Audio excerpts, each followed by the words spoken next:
guys, so today I am bringing you another batch review. This isn't actually the video I intended to film this week, but then I kind of calculated and realized I had read 5 books, so I might as well do the review while the books are still fresh in my mind.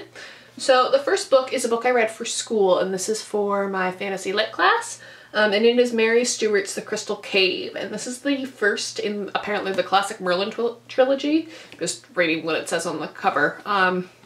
And the next 2 books are The Hollow Hills and The Last Enchantment. I'm just gonna start off, I really didn't like this book. There's a lot of weird stuff in it, and this isn't the type of fantasy that I like to read. This isn't what I normally review on this channel, but I thought I'd throw this in. Yeah, this tells the story of young Merlin. If you like the BBC series, this isn't like it at all. This is really messed up. This Merlin, like, we've already discussed this in class, and like, he watches a ritual sacrifice of a human and gets off on it. And like, there's this whole, throughout the whole book, there's this whole, you know, relating Merlin's sexual desire with death, and it just was really weird, like, and really messed up. Yeah, it really threw me for a loop. This was a really easy read. I read it in like a day. It's like 500 pages long, and I flew through it. Like most, I find contemporary fantasy, it's generally pretty easy to read.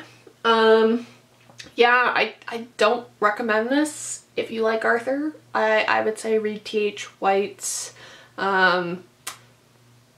The Past and Future King. Am I getting that name wrong? I can't remember. But yeah, over this. This was apparently like a huge deal in like the 70s and 80s, but yeah, not a fan. I was also really disappointed in this because this just reeks of misogyny. Female characters are not treated well in this, and this is one of 3 female authors that we're actually reading for our course. Like, it was really upsetting because like the other 2 are J.K. Rowling and Mary Shelley, and that this was just misogynistic dribble. But moving on from that, I then decided to make myself feel better by reading an E.M. Forster book, A Room with a View. This is the second E.M. Forster book. The first one I read was Howard's End, and I loved this. I gave it 5 stars. It was such a sweet story. It didn't have quite the gripping effect that Howard's End did.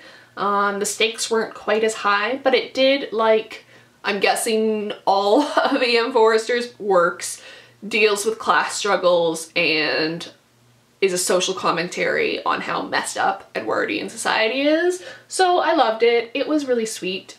Basically, it also, I'll admit I'm slightly biased, a lot of this story took place in Florence, and I studied for a month in Florence a couple of years ago, art history, and I love Florence so much. So actually reading about it and like them talking about the different, going to like Santa Croce and stuff like that, like I was like, I know where that is. I know which route you take, because the roads haven't changed in like hundreds of years, and it's great.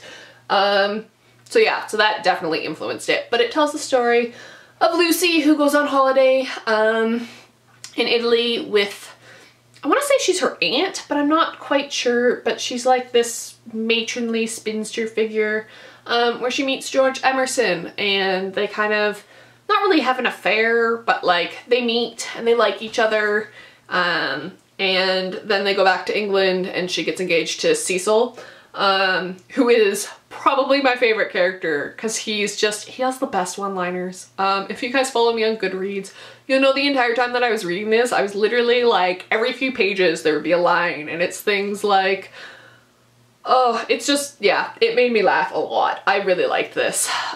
So I gave this 5 stars. I would definitely recommend this if you like E.M. Forster. I need to pick my next one. I've been recommended Maurice by a couple people, and I want to read it, but the copy I want is out of stock on Book Depository and everywhere else.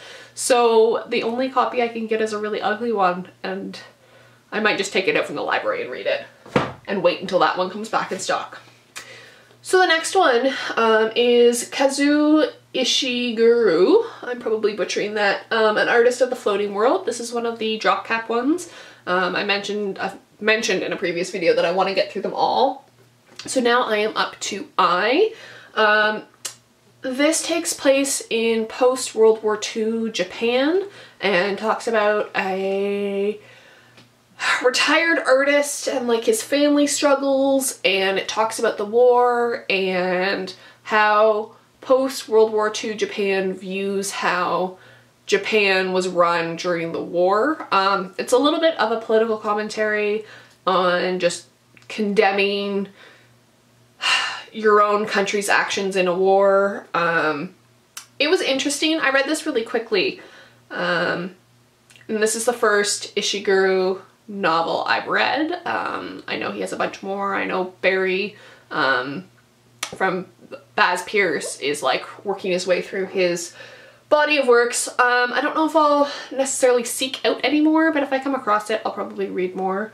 I think I gave this like 3 stars. It was interesting.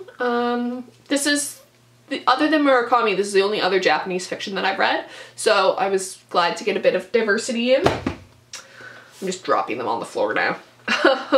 The next book I read was Ken Kesey's One Flew Over the Cuckoo's Nest. I have the lovely Modern Classics edition. I love these. They're so pretty. This tells the story of Chief Bromden. This is the narrator, and it tells the story of an insane asylum. And yeah, it was a really intense read.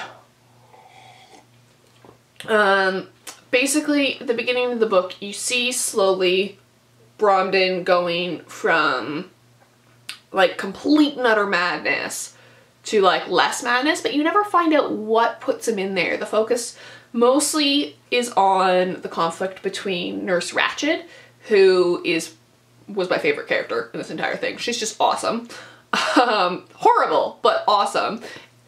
And another inmate, McMurphy, who is a psychopath, and he decides that he wants to go to the insane asylum versus doing work on a farm, so he gets into a lot of violent fights and gets put into the same insane asylum. And it's really interesting. It looks at the consequences of shock therapy and lobotomies, and I don't want to give too much away, so if you haven't read this yet, maybe cover your ears.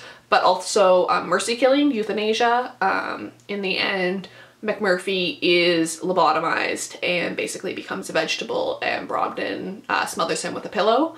So this is a very violent book, but really, really engaging and like really well done.